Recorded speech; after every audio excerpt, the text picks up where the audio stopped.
Yo, what's going on? It's your brother Soul Winner coming to you guys with another TikTok video here on today.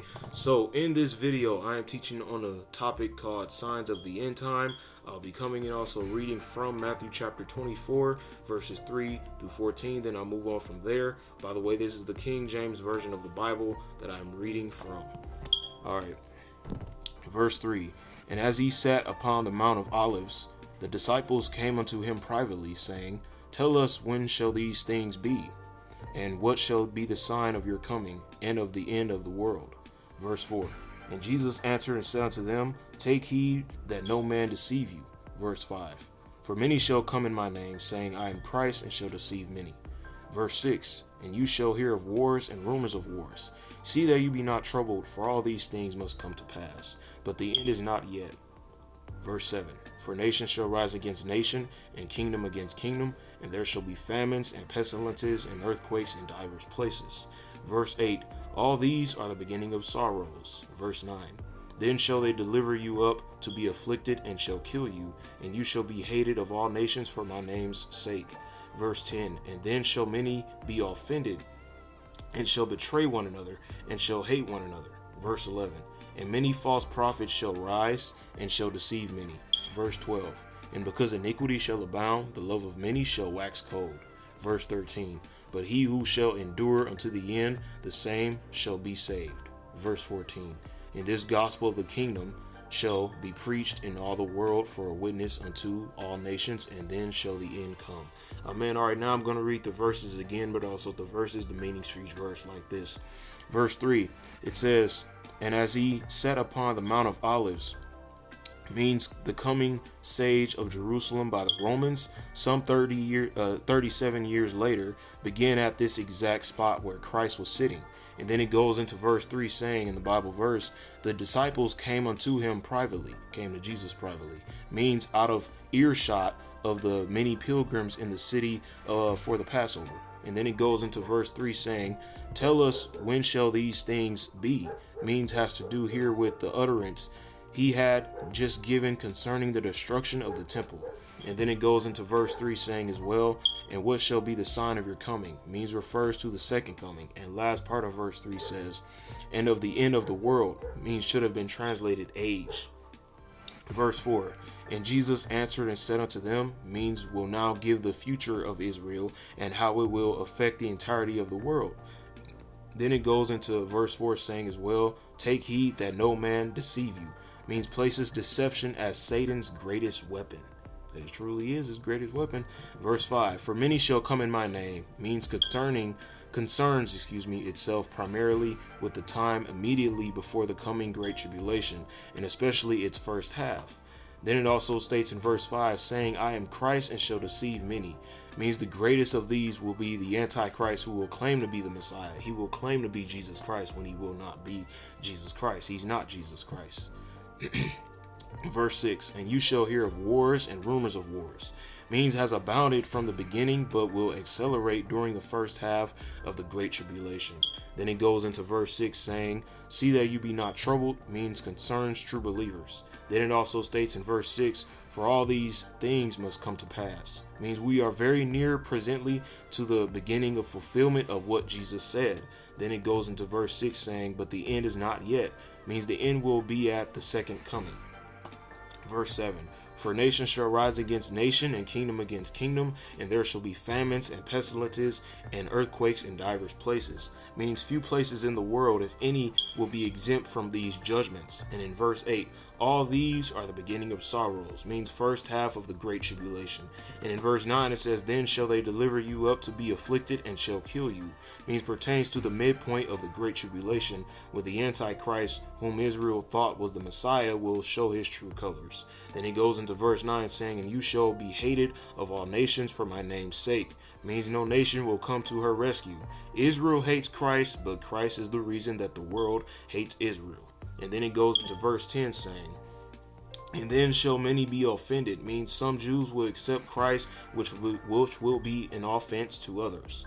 And then it goes into verse 10 saying as well, and shall betray one another, and shall hate one another. Means the Jews who accept Christ will be the brunt of this animosity. And in verse 11 it says, and many false prophets shall rise and shall deceive many. Means they will help the Antichrist. Verse 12. And because iniquity shall abound, I almost said the whole verse, but I'm saying like parts of the meanings for each verse. So like this, and because iniquity shall abound means the Antichrist called the man of sin. 2 Thessalonians chapter 2 verse 3 talks about him. Then it goes into verse 12 saying, the love of many shall wax cold, means some who accept Christ will turn their backs on him, will turn their backs on Jesus Christ. Verse 13, but he who shall endure unto the end, means refers to the end of the great tribulation, means the same, Then it goes into verse 13 saying, the same shall be saved, means speaks of survival and not the salvation of the soul. And in verse 14 it says, and this gospel of the kingdom, means refers to the same type of gospel preached by Christ and Paul. And it also states in verse 14, shall be preached in all the world for a witness unto all nations. Means not every person, but to all nations. This is close presently to being fulfilled. And then last part of verse 14 says, and then shall the end come and the second coming, which means the second coming. Now, when I was, studying this, I studied this Bible verse before, but when the Lord brought me to study it again and to talk about it tonight, you look around, when you read the Bible and you watch, some of you may watch the news or not, but when you look around, it's like all these things are just popping up to your mind. Like, it's like when I was saying this earlier in my prayer, I was talking to the Lord and I was like, Lord, it's like you take our minds and it's like you just wrap our minds around the world, or take the globe, the earth, and just twist it. You know how you take the earth globe and you spin it? That's how it feels spiritually speaking. It's like the Lord take the earth globe and just show me every single last of the destruction, love waxing cold, false prophets, wars and rumors of wars, nation against nation, kingdom against kingdom, famines, pestilences, earthquakes in diverse places. All this destruction just going around. Do y'all remember that movie called 2012 that came out 2009? Where every single last part of the entire world was falling apart? Can y'all imagine if God was just to do that? Just destruction all over the place. Volcanoes going off. So bad to where an ash cloud comes and wipes every single last state, town, city, all that stuff away. And then you got a flood, a flash flood coming. You got deep tsunamis coming and all this stuff. But God is not going to do it that way. He could, because he's in charge. He's not going to change his word. He won't change, neither his word won't change.